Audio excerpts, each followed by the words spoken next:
उन्होंने तोड़े मस्जिदों के गुंबद, इन्होंने भी जलाए पुराण, पर ना उन्होंने कभी गीता पढ़ी, ना इन्हें समझ आई कुरान। वो कहते रहे अल्लाहू अकबर, ये कहते रहे जय श्री राम, जिससे ना दो मजहब बढ़े, बस डूब रहा था देश का नाम। हेलो दोस्तों, मैं हूँ हर्षद और आज इस वीडियो के शुरुआत में ही मैं आपको सुनाना चाहता हूँ एक ऐसा किस्सा जो हम सब के दिलों में फैले मजहबी नफरत के जहर को पूरी तरीके से साफ कर देगा। Doctor KM. चेरियन की आत्मकथा हैंड ऑफ गॉड में इस किस्से का जिक्र है। साल 2001 की बात है। एक समारोह के दौरान डॉक्टर के.एम. चेरियन और हमारे देश के मिसाइल मैन डॉक्टर ए.पी.जे. अब्दुल कलाम की मुलाकात हुई। तब मिसाइलों वाले डॉक्टर ने इंसानों वाले डॉक्टर से पूछा कि क्या हिंदू और मुसलमान के खून में कोई अंतर होता है? डॉक्टर चेरियन ने जवाब दिया, नहीं, इसमें कोई अंतर नहीं होता, दोनों का खून एक समान ही होता है, लाल। तब डॉक्टर कलाम ने उन्हें कहा, यह ऐसी बात है जो भारत के सभी राजनेताओं को बतानी चाहिए। दोस्तों, हमारी आज की दो कहानियां इसी किस्से से जुड़े भारत के दो महान हस्तियों के इर्द गिर्द घूमती है। तो चलिए शुरू करते हैं आज की पहली कहानी, जो हमारे देश के पूर्व राष्ट्रपति और हमारे प्यारे मिसाइल मैन डॉक्टर ए.पी.जे. अब्दुल कलाम जी ने लिखी है। अपनी बचपन की यादों को हमारे सामने रखते हुए डॉक्टर ए.पी.जे. अब्दुल कलाम कहते हैं, मैं रामेश्वर में मस्जिद गली में रहता था। रामेश्वर अपने शिव मंदिर के लिए प्रसिद्ध है। रोज शाम को मस्जिद से घर लौटते हुए मैं मंदिर के पास रुकता। वहाँ मुझे कुछ अजीब सा महसूस होता था, क्योंकि मंदिर जाने वाले लोग मुझे शक की निगाह से देखते थे। शायद वे हैरान थे कि एक मुसलमान लड़का मंदिर के सामने क्या कर रहा है। सच्चाई ये थी कि मुझे मंत्रों का लयबद्ध पाठ सुनना अच्छा लगता था। मुझे उसका एक भी शब्द समझ में नहीं आता था, लेकिन उनमें एक अजीब सा जादू था। और दूसरा कारण था मेरा दोस्त रामनाथ शास्त्री, जो मुख्य पुरोहित का बेटा था। शाम के समय वो अपने पिता के साथ बैठकर स्तोत्रों का पाठ करता था। बीच बीच में वो मेरी ओर देखकर मुस्कुरा भी देता था। विद्यालय में राम और मैं कक्षा की पहली बेंच पर बैठा करते थे। हम भाइयों जैसे थे, बस वो यज्ञोपवीत पहनता था और हिंदू था, जबकि मुसलमान होने के नाते मैं सफेद टोपी पहनता था। हम जब 5वीं कक्षा में थे, तब एक दिन एक अध्यापक हमारी कक्षा में आए। वे काफी सख्त मिजाज के थे। अपनी हथेली पर बेत ठकठकाते हुए उन्होंने पूरी कक्षा का एक चक्कर लगाया।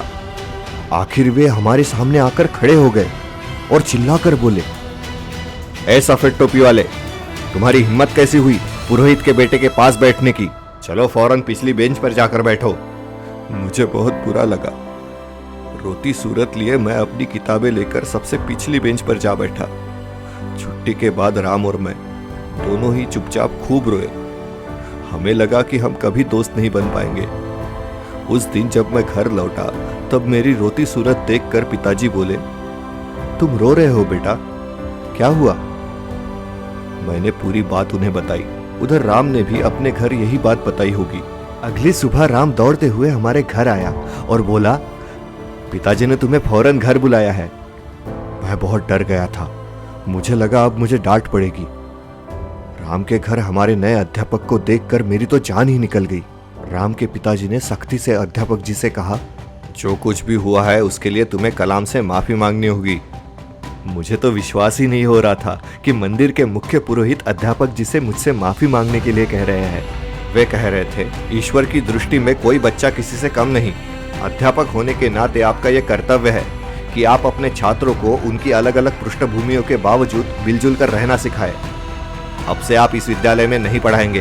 अध्यापक जी ने तुरंत उनसे क्षमा मांगी और मुझे गले लगाते हुए कहा, कलाम, मुझे बहुत अफसोस है कि मैंने तुम्हारा दिल दुखाया। आज मैंने अपने जीवन का बहुत ही महत्वपूर्ण सबक सीखा है। राम के पिताजी ने जब ये देखा कि अध्यापक जी को सचमुच अपने किए पर खेद है, तो उन्होंने उन्हें विद्यालय में पढ़ाना जारी रखने के लिए कहा। राम और मैं फिर से पहली बेंच पर बैठने लगे। हमारी दोस्ती आज भी बरकरार है। अब हमारे आज के किस्से से जुड़े दूसरे महान हस्ती डॉक्टर के.एम. चेरियन से जुड़ी एक कहानी। Doctor KM. चेरियन अंग प्रत्यारोपण के एक्सपर्ट माने जाते हैं। 22 सितंबर 1995 में उन्होंने एक हार्ट ट्रांसप्लांट सर्जरी की थी। ये कहानी उसी अनोखे केस की है। 33 साल की हेमलता सौंदरराजन पल्लवरम के नजदीक एक रोड क्रॉस कर रही थी, जब सामने से आती एक गाड़ी ने उन्हें टक्कर मार दी। हेमलता को एक हॉस्पिटल ले जाया गया, जहां डॉक्टरों ने उन्हें ब्रेन डेड घोषित कर दिया। हेमलता के पति उनके पत्नी के ऑर्गन किसी जरूरतमंद को देने के लिए तैयार हो गए। ये बात जब चेरियन तक पहुंची, तो उन्होंने किसी जरूरतमंद की खोज शुरू कर दी। आखिरकार उन्हें जनरल हॉस्पिटल चेन्नई से एक कॉल आता है। 48 साल की महमूद बीवी दिल की मरीज थी और उन्हें जल्द से जल्द हार्ट ट्रांसप्लांट की जरूरत थी, पर पेशेंट के परिवार वालों के पास इस सर्जरी के लिए पैसे नहीं थे। इसीलिए उनके ऑपरेशन की सारी जिम्मेदारी डॉक्टर चेरियन ने संभाली। ये ऑपरेशन रात को किया गया और मीडिया से छुपाया गया ताकि कट्टरपंथी इस पर कोई सवाल ना उठाए। दिल जीतने वाली ये हार्ट ट्रांसप्लांट सर्जरी धार्मिक सद्भावना की एक अनूठी मिसाल बनी, क्योंकि हेमलता एक ब्राह्मण थी और महमूद बीवी एक मुसलमान, जबकि इस हार्ट ट्रांसप्लांट सर्जरी को परफॉर्म करने वाले डॉक्टर चेरियन धर्म से ईसाई थे। दोस्तों, हम ये कई बार देखते हैं कि मजहब के नाम पर लोग दंगे फसाद करते हैं, यहाँ तक कि एक दूसरे की जान भी ले लेते हैं। पर आज की इन 2 कहानियों से हमें ये सबक मिलता है कि इंसानियत का कोई मजहब नहीं होता, और वो तो बस राजनीति होती है जो हमें आपस में बांटती है। किसी ने क्या खूब कहा है दोस्तों, न गीता बुरी है, न कुरान बुरा है, न हिंदू बुरा है, न मुसलमान बुरा है, न खुदा बुरा है, न भगवान बुरा है, बस भेजे में जो घुसा वो शैतान बुरा है। दुआ करो कि हमारा भारत फिर से महान बने, हर हिंदू विवेकानंद और हर मुसलमान कलाम बने। अपने आसपास के लोगों का ख्याल रखें और मजहब के नाम पर किसी भी व्यक्ति के साथ कोई भेदभाव ना करें। आज की हमारी वीडियो अगर आपको पसंद आई हो तो इसे दोस्तों के साथ शेयर जरूर करें। देखते रहे स्ट्रीमिंग स्टोरीज।